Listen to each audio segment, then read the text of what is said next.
Hi everyone, welcome back. This is the fourth and final part of our Dark Souls 1 Pyromancy Any guide. So we're starting off in Londo, where the last segment finished. So we've leveled up, we've got 40 vit.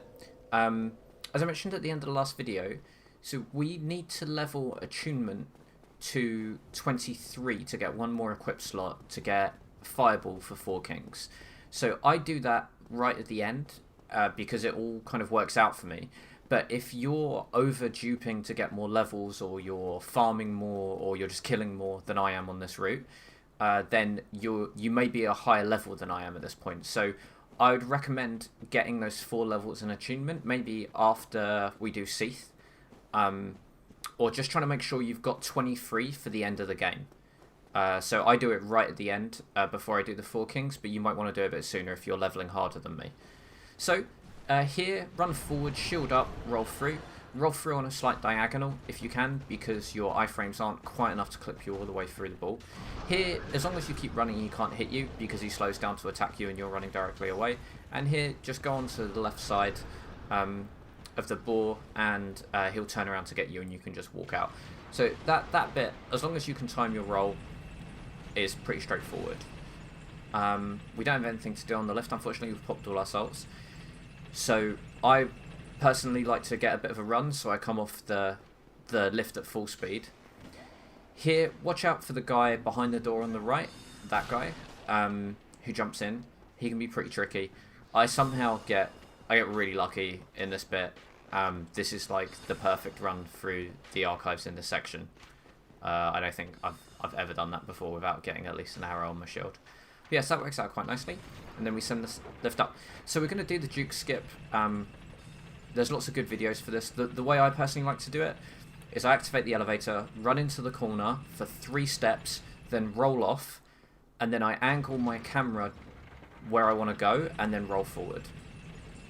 So you want to take 1 step towards the camera, and then angle, and roll. And that clips through. Here, if this guy blocks you, I just use 1 combustion, but it's not enough. You need to do 2. So make sure you've got combustion equipped in case he blocks you, because you don't want to use your great combustions unless you're definitely going to rest here, because you're going to want to keep them for the boss.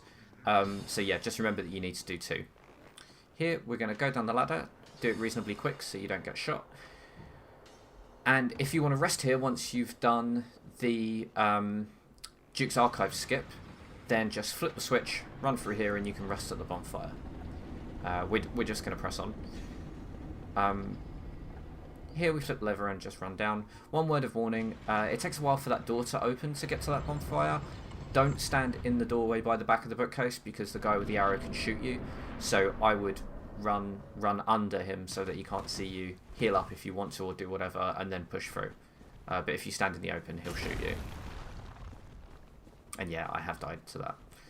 So here, just run past the golems. They're not going to hit you, they're too slow. As long as you keep running all the way through. If you walk, they will hit you. This first guy, we just we come from the left and then we duck over to the right. And then we're going to do a drop here and try and roll in the direction that we're travelling when we land. So we want to roll backwards, yeah, to save us travelling that distance. It will do about 65% of your health bar. So make sure you've got decent amount of health to do that. Otherwise you need to heal before you do the drop. And then we use humanity to save time. And because we want to stack as much humanity as we can for Seath, because that will give us curse resist, and the gold hemorrhoids give us no curse resist. We are going to do the no clam strat, which I haven't done in any of my other videos. I don't normally do. It's very hard. I don't do a great job of it either. But no clam strat is basically we run in, then we run back, kite all the clams around, and then we push onto the boss, and hopefully none of them will get through. Now, I double back and then get on the wrong side of that little, like, crystal log. You don't want to be running in front of it like I did. Run to the other side. So basically, you go down to that crystal log, and then before you get past it, cut back, go back round, run up to the top right, and then loop around again. So we do a little circle, and then we pelt it forward. I use the wall here to try and... I'm hoping it's going to block them. I have no idea if that works or not. But we do manage to get no clams, which is great. So we've got our bow out so that we can shoot the crystal to make him vulnerable, and then we're just going to pound in. So for Seath, you just want to do Great Chaos Fireball over and over until you've spent it, and then we'll do Great Combustion. So you can see we're getting a little bit of bonus damage because Seath is lazy, so he doesn't move around much. And that's great for Great Chaos Fireball. And then we just Great Combustion to finish him off. So we can soak that one hit. Like, it's really, really quick with Pyromancy, which is great.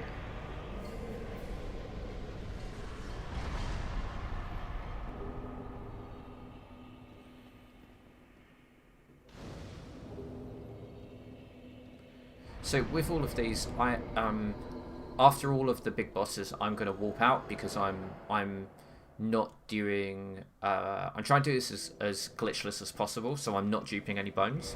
But if you wanted to, you could save a couple of seconds by duping a bone to get back to wherever your last bonfire was. So next we're going to do Nito or Pinwheel and then Nito. These are pretty straightforward. Pinwheel is surprisingly a bit, I'm not going to say he's difficult, but he is a bit frustrating. We don't do enough damage to completely one-cycle him before he teleports, so we can get off a couple of hits, but then we inevitably get hit and then he teleports. I haven't really found a way to improve that. I use Great Combustion for this. I guess if you wanted to use a Fireball, then you might do more damage. There's a chance that being further away as well might give you a different AI reaction from him. I'm not sure, but it's not the end of the world. Like, we can soak quite a lot of hits. We've got 40 Vit and the Goldhelm robes. So we go through here. We're going to activate this and then quit out. So you are invulnerable while you're in that animation, but it resets the skeletons outside the room, which I like, and also gives us really consistent timing on this. So we just run towards the bottom of the lip and he'll shoot past us. If you don't quit out, I think it maybe just takes a second or two longer, and also that end is really inconsistent. I always get hit. So here we get really lucky with that first skeleton and we can just run past him. We take the other two on the shield. Here we get a bit unlucky and this guy parkours us from behind. But we're going to do a double roll here because we've got a very light equip load. So with 40 Vit and our current loadout, we can just do a nice double roll and we can heal up with humanity. For the bone wheels, keep an eye behind you. If they come behind you, you want to just do a little circle counterclockwise. So just run to your left and then run back, and normally that will get past them.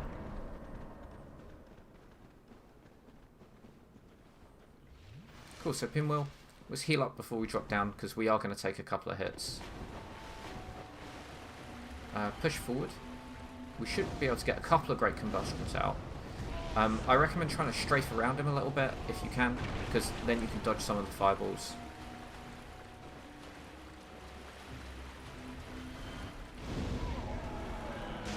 So I think that was maybe four hits, which isn't too bad. For the glitch onto the ladder, press start to get your menu up, and then as soon as the Rite of Kindling comes up, press B or circle to close the start menu, and you'll clip straight onto the ladder. Here, we're going to heal up and then just follow the prism stones. This will lead us to a wall with a skeleton. Hug the wall to go around the skeleton, and then run towards the light and jump. So here, I don't clip quite onto that. I'm not really sure why. Normally you would end up clipping straight onto it or rolling onto it. So we just drop down and then we can activate the bonfire. You can rest here. Now, here this guy jumps down, so I can't rest and I can't bother to kill him. So I just choose to press on instead. That means that we've only got 3 Great Combustions, so we'll use Fireballs on Nito instead of Great Combustions, but that's fine. I find Nito can be a bit funny with short range stuff anyway, so like you can't move any closer to him because of his robes, but actually his hitbox is a lot narrower, so Fireballs work really well for him anyway. Here, once you get through the fog gate, just run towards the light and then roll to the right. Now, we want to try and make the jump up there, but we miss it. I often miss it. So here, just hug the wall, follow it all the way around, when you get down here, you don't want to go that way, as I realised. Keep going forward, loop round to the left, and then you can do a little roll down, and then double back, and hug the wall again.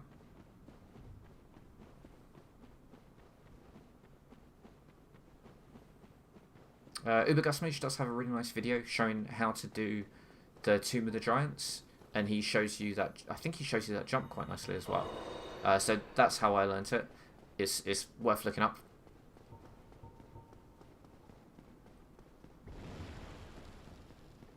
So we switch to combustion there because we want the combustion to deal with the skeletons at the start of the fight.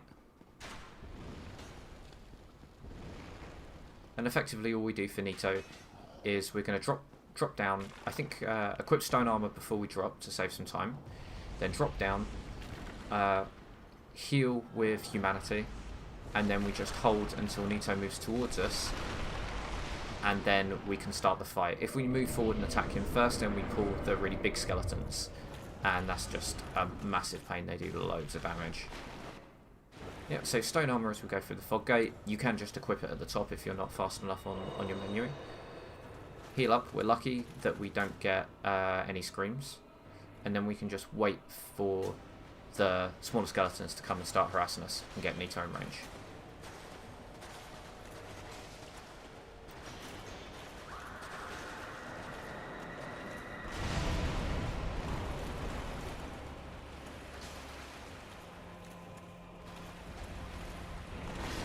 So with Nito and the 4 Kings in this run, I tend to just try and do as much damage as possible, and I try to avoid blocking and rolling as much as I can.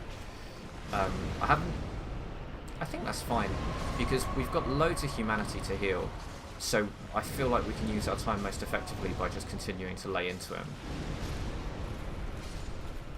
When he does explode though, we do kind of, yeah, here because we're low, we definitely want to take it on the shield and then heal up. So yeah, just rinse through your Great Curse Fireballs, and then rinse through your Fireballs, and then use Great Combustion if you've got it, and if not, just use Combustion. Stone Armor makes this fight quite straightforward.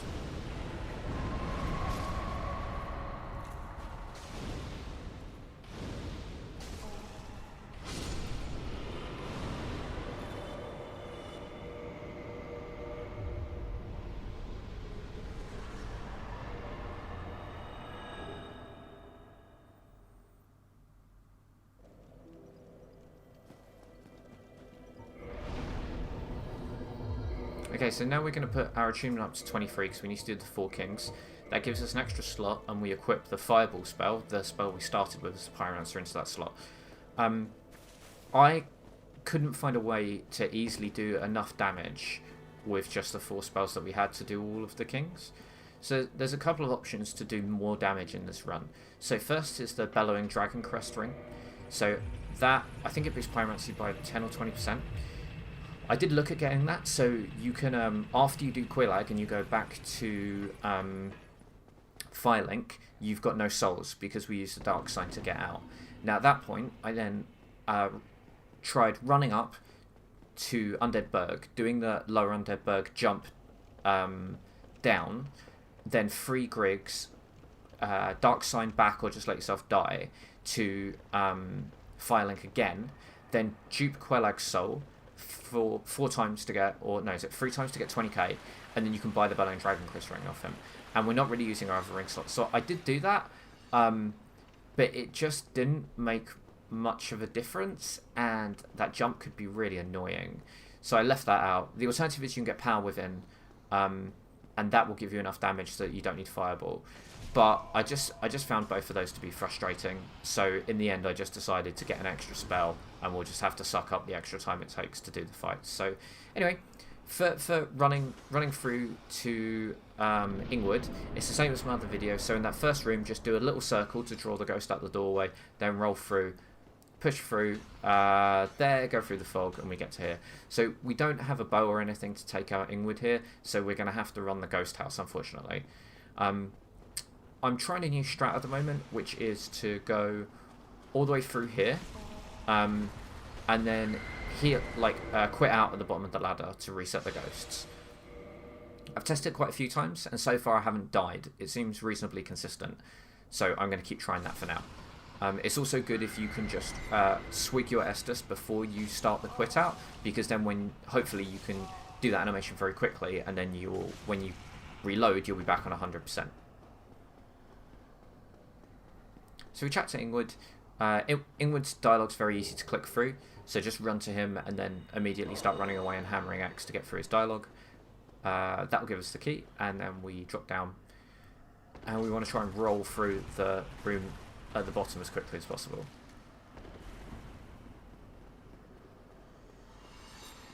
Cut an immediate right to go down the stairs unless you're brave and want to do the jump, and then we're going to go open the seal.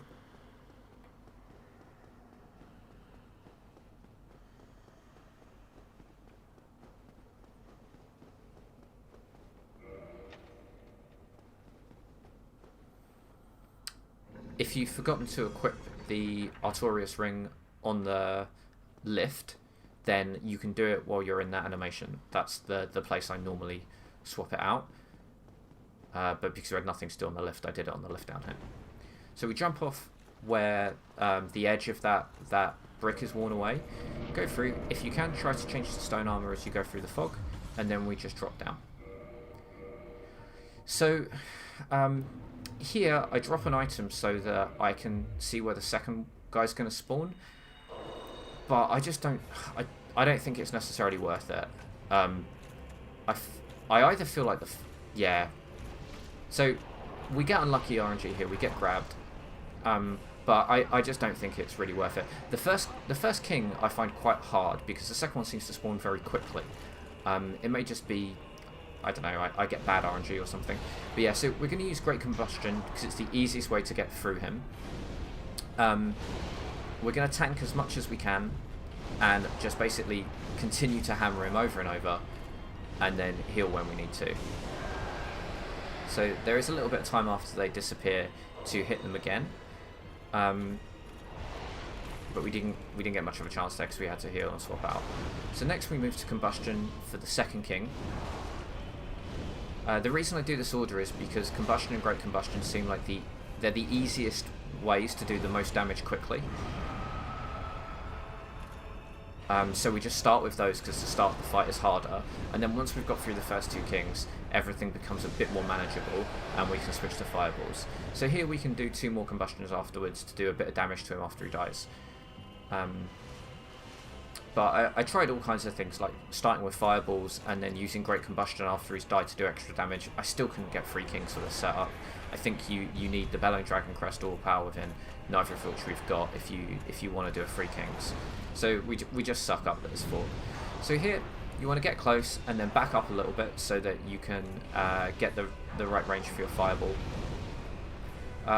With the Combustion and Great Combustion, I tend to lock on and then strafe around to the right, and that allows you to dodge a lot of their attacks without having to roll or block, which means that you can continue to combust and Great Combust while you do it. Here I tend to just stick in front and try and maintain that distance.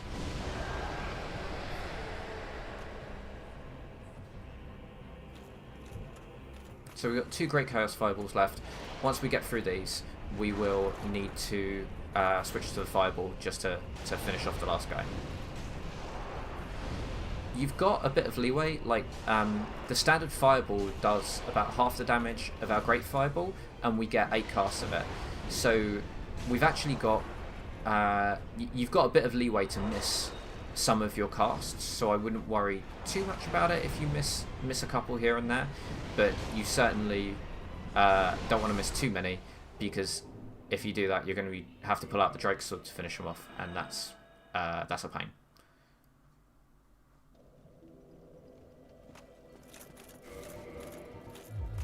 Okay, so that's all of the Lord Souls. So now we're going to drop down, place the Lord Souls in the Lord Vessel, and then we just do Gwyn and we're done.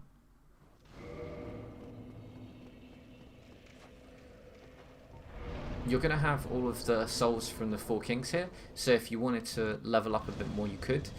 You probably want to put it in endurance, I guess. I don't think you'll get much benefit from Vit above 40. I don't think it's worth replacing your armor here either, so we've stripped off the stone armor and then I would recommend just doing this whole run naked, and then it will make it much easier for you to put the stone armor back on when you go through the fog gate.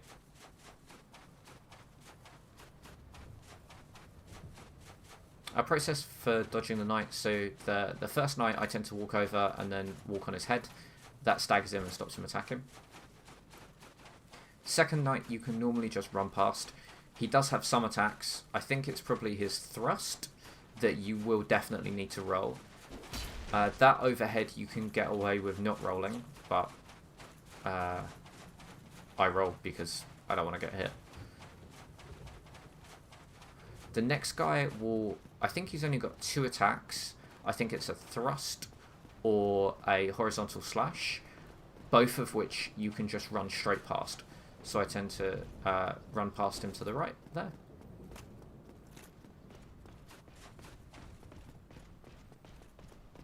Next guy has the Black Knight Axe, Great Axe, which is I think probably my favourite weapon in the game. This guy you can tend to just keep running, duck around a little bit, and that's fine. And then that's the halberd guy. So just run to his right. Go through the fog, equip all of your armour, and then I tend to roll once I get through the fog, because they can push up, the knights can push up to the gate. We roll the first attack, and then we just start to combust. So any grabs you want to roll through, the rest of the time you're just going to combust him, and then when he does his 2 swings, you want to try and parry. If you miss the first one, you can normally get the second one quite easily, as I often do. He will stagger after a few. It should be relatively easy to go through all of your great combustions and then straight into your combustions. There is a strat which you can do whereby you just continue to combust him and he continues to jump round to the right over and over instead of attacking you, but I can't get him to do it. I've tested it quite a few times and I can just never get it. I think you might need to do more damage than I'm doing in order to get him to do that. So anyway, we just use, so instead we're just going to use stone armor to soak, or parry to stun, and that gives us nice counter hit damage as well. And then because it's a pyromancy run, we definitely want to do the Link the Fire ending. And that's it. So we can pull up our time here. And we get 1 hour, 11 minutes, 53 seconds. So it's a pretty good time. I obviously took a long time recording these clips, so all of these are kind of like ideal examples. But I think even if you're not necessarily an experienced speedrunner, you could very easily do this and get a good time. You know, like, I think you can get sub 3 without much difficulty. Sub 2 if you just try it a couple of times. You know, it's not too much work. But yeah, I like the pyromancy route. It's interesting, it's different, it's quite fun, it's quite straightforward, and it's a really good way to start to learn item duping as well. So anyway, I hope this video has been useful. If you've got any questions, leave them in the comments and I'll do my best to reply. And thanks very much for watching.